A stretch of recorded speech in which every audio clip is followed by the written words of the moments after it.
সব লাল শাক তুলে বেছে ধুয়ে নিয়েছি। এবার আমি শাকগুলো কুচিয়ে নেব।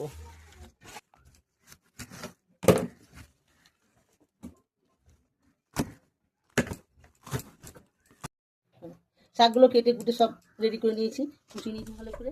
এদিকে গ্যাস ধরিয়ে কড়াই বসিয়ে দিয়েছি, কড়াই গরম হয়ে গেছে, কড়াইতে তেল দিয়ে দিচ্ছি। তেল গরম হয়ে গেছে, 3টে শুকনো লঙ্কা আর কটা কালো জিরে দিয়ে দিচ্ছি। ফোড়ন পুড়ে গেছে, কটা আমি বাদাম দিয়ে দিচ্ছি। নেড়ে চেড়ে একটু ভেজে নেব। বাদাম ভাজা হয়ে গেছে, এবার শাকগুলো দিয়ে দিচ্ছি। নেড়ে চেড়ে নিয়ে ভালো করে শাকে একটু হলুদ দিয়ে দিলাম, স্বাদ মতো নুন দিয়ে দিলাম, চিরা লঙ্কা কাটা দিয়ে দিলাম, সামান্য একটু হাফ চামচি চিনি দিয়ে দিলাম। শাকটা দেখুন নাচে কাছে কীভাবে জল বেরিয়েছে, যে জল বেরিয়েছে শাক সিদ্ধ হয়ে যাবে। লাল শাক আমার রান্না হয়ে গেছে প্রায়। এবার একটু আমি পোস্ত ছড়িয়ে দেবো, দিয়ে আর একটু রান্না করে নেবো নেড়ে চেড়ে। লাল শাক পোস্ত দিয়ে ভাজা আমার হয়ে গেছে, এবার আমি নামিয়ে নেবো। ঠিক করে নিতে পারবো।